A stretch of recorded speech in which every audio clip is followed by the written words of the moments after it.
دوستو، ایک چھوٹے سے گاؤں میں ایک محنتی کسان علی رہتا تھا۔ علی کی زندگی کا مرکز اس کا کھیت تھا، جہاں وہ دن رات محنت کرتا تھا۔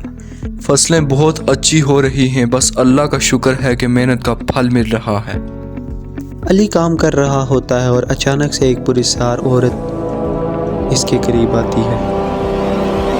آپ کون ہیں اور یہاں اس وقت کیا کر رہی ہیں؟ میں ایک مسافر ہوں اور مجھے رات گزارنے کے لیے جگہ چاہیے۔ کیا تم میری مدد کرو گے؟ رات گزارنے کی جگہ؟ ہاں ضرور، آپ میرے گھر چلیں۔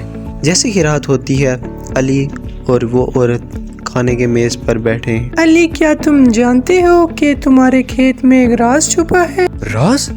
کیسا راز؟ کل جب تم کھیت جاؤ گے تو تمہیں وہاں کچھ عجیب نظر آئے گا، لیکن یاد رکھو ہر راز کی ایک قیمت ہوتی ہے۔ کیا تم اسے جاننے کے لیے تیار ہو؟ میں دیکھوں گا۔ اگلی صبح علی کھیت پہنچا تو اس کی آنکھیں حیرت سے کھلی کی کھلی رہ گئی۔ وہاں اس کی فصلوں کے درمیان ایک سنہری پودا اگ گیا تھا جو روشنی سے چمک رہا تھا۔ یہ پودا کہاں سے آیا؟ یہ تو باقی فصلوں سے بالکل مختلف ہے۔ پھر اچانک وہی عورت علی کے سامنے نمودار ہوتی ہے اور وہ مسکراتے ہوئے کہتی ہے، یہ وہی راز ہے جس کا میں نے کل ذکر کیا تھا۔ یہ سنہری پودا تمہیں بے پناہ دولت دے سکتا ہے، لیکن اسے اپنے پاس رکھنے کے لیے تمہیں اپنی سب سے قیمتی چیز کی قربانی دینی ہوگی۔ سب سے قیمتی چیز؟ وہ کیا ہے؟ یہ فیصلہ تمہیں خود کرنا ہوگا۔ علی، سوچو، کیا تم اس دولت کے لیے قربانی دینے کو تیار ہو؟ علی نے اپنے کھیت کی طرف دیکھا، پھر اپنے گھر کی طرف جہاں اس کی بیوی اور بچے اس کا انتظار کر رہے تھے۔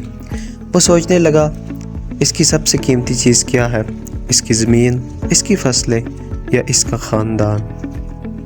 پھر علی سنہرے پودے کے قریب آتا ہے اور پریشان ہو کر کہتا، میری سب سے قیمتی چیز؟ میرے لیے میری سب سے قیمتی چیز میرا خاندان ہے۔ علی ہچکچاتے ہوئے سنہری پودے کو کھودنے لگتا ہے۔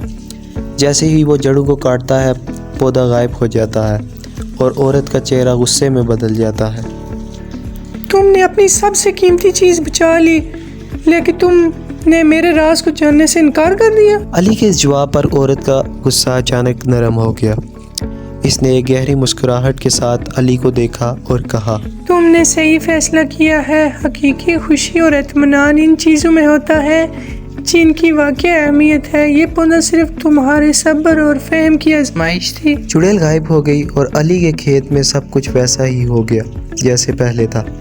علی نے ایک قیمتی سبق سیکھا کہ زندگی میں سچی خوشی اور سکون ان چیزوں میں ہے جو واقعی قیمتی ہیں، اور اس کا یہ فیصلہ ہمیشہ اسے اور اس کے گاؤں والوں کو یاد رہا۔ دوستو، اس کہانی سے ہمیں یہ سبق ملتا ہے کہ کبھی کبھی ہماری زندگی میں ایسی چیزیں آتی ہیں جو ہمیں وقتی خوشی یا دولت دے سکتی ہیں، لیکن ان کے پیچھے ایک بڑی قیمت ہوتی ہے۔ ہمیں ہمیشہ سوچ سمجھ کر فیصلے کرنے چاہیے، کیونکہ حقیقی خوشی ان چیزوں میں ہے جن کی واقعی اہمیت ہوتی ہے۔